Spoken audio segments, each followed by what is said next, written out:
Yeah, Matt, what's one piece of advice you wish you had known and would tell your maybe say 25-year-old self today based on what you know today? Yeah, it's funny. I think it's funny because this is I don't think there's I think this is a really strange question. And the reason I say is I think that it doesn't matter what you say to a 25-year-old, they're still going to make all the mistakes. Like you have to fail and then reflect in order to grow.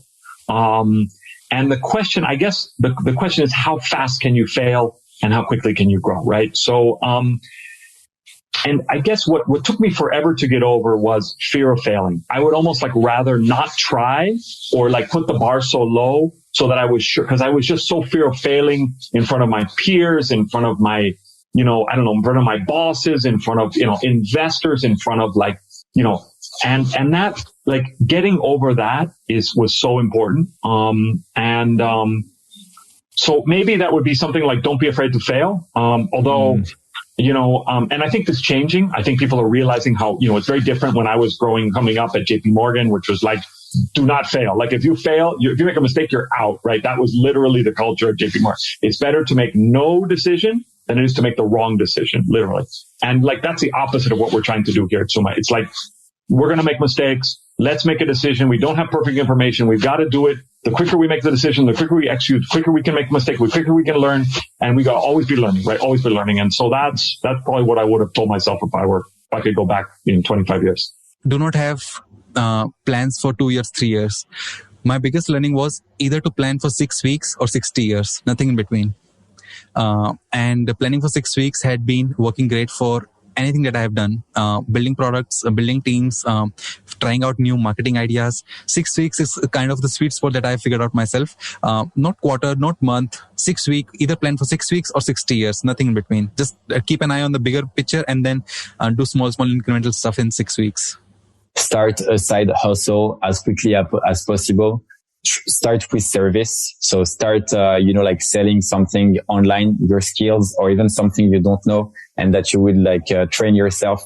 But just make that first money online just so you understand that you can be free and that you don't have to be an employee if you don't want to, and that there is another path for you to be free and to make your own money.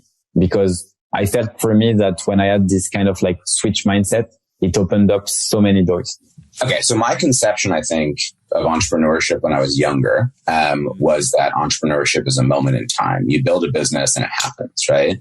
I think I've come to the realization recently that entrepreneurship is way more like a career. And in any other job, right? You take learnings from one to the other.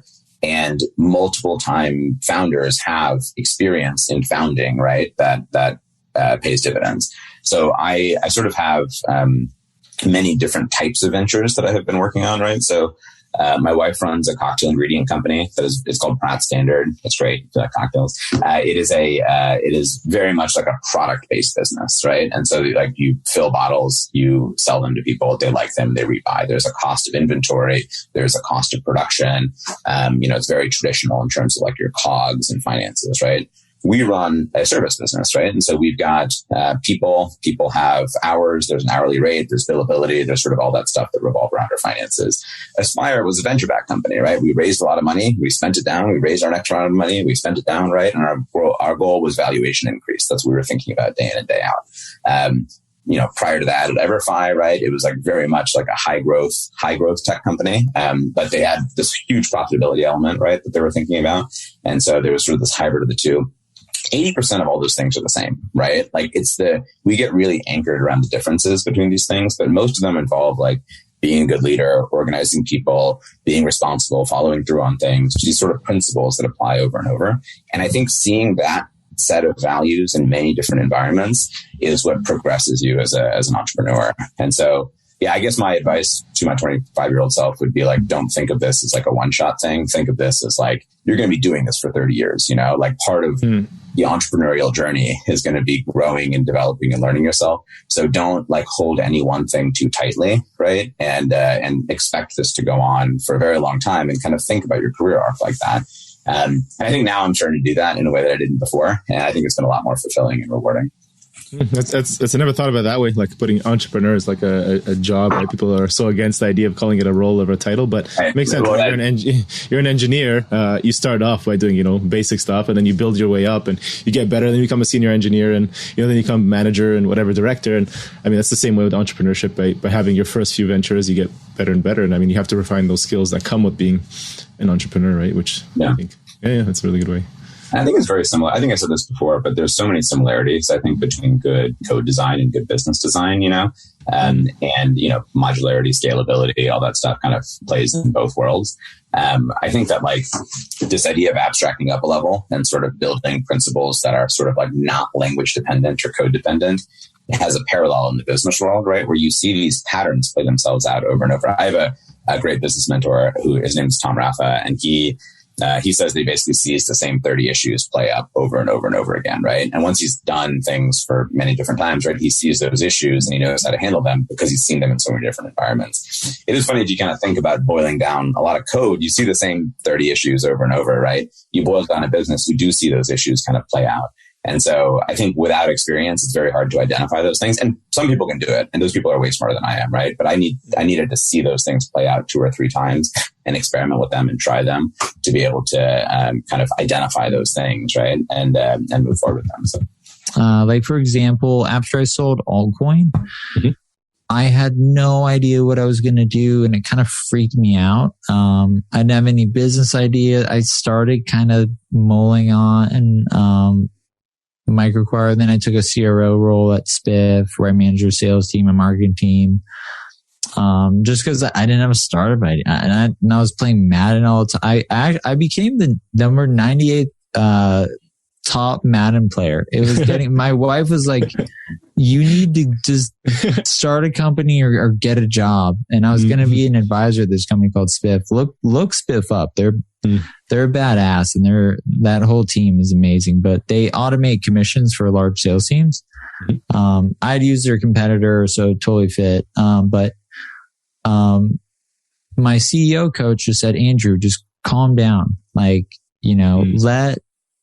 let opportunities come to you, and don't just jump on the first thing."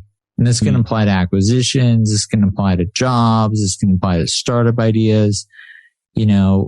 When something really special comes along, you just kind of feel it. And I can also apply that thinking towards MicroAcquire as well, where I have a journal entry that says, and I've shared this publicly on Twitter if you dig, where I wrote in December of 2019 before I launched it, like, I don't know if this is going to work, but I think it should exist. And it looks really cool. And it worked. But my point there is,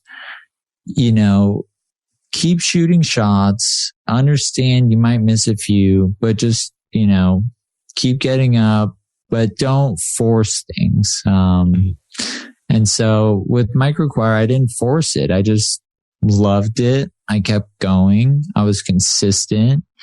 And over time, the brand built, people started actually acquiring businesses. So I guess another way to put this would be to think long term. Like it took me 9 years to build business apps. And I think a lot of entrepreneurs are trying to build businesses in like a year and become like a billionaire or something. Like it rarely works out like that. So that's your tech, your arch nemesis, the tech crunches of the world, right? And that's why you built the Bootstrappers. Yeah. And then in terms of like family, family's everything, like everything. Like, my wife's my biggest supporter. My son's first word was poop. I'll put that. Yeah, it was kind of funny. He started pointing at my dogs like poop, and he's like poop, poop, poop. But just don't miss out on those special moments. Like if you're building a company, because it's so easy to get like 5 a.m. you're working all day. But don't miss out on like the opportunities that like you can't get back. Thank you all for listening in to this episode and joining SaaS District today. Don't forget to leave a review and subscribe for future episodes where we interview top leaders in the SaaS industry. If you're a SaaS company looking to grow and unlock the true value of your business, get in touch with us at horizoncapital.com. and myself or one of our consultants will provide a free assessment to help you get there and hit your goals. If you have any feedback or suggestions for this podcast, please DM us on Instagram or LinkedIn at Horizon Capital and help us improve our content for you all. Thanks again and hope to see you on the next one.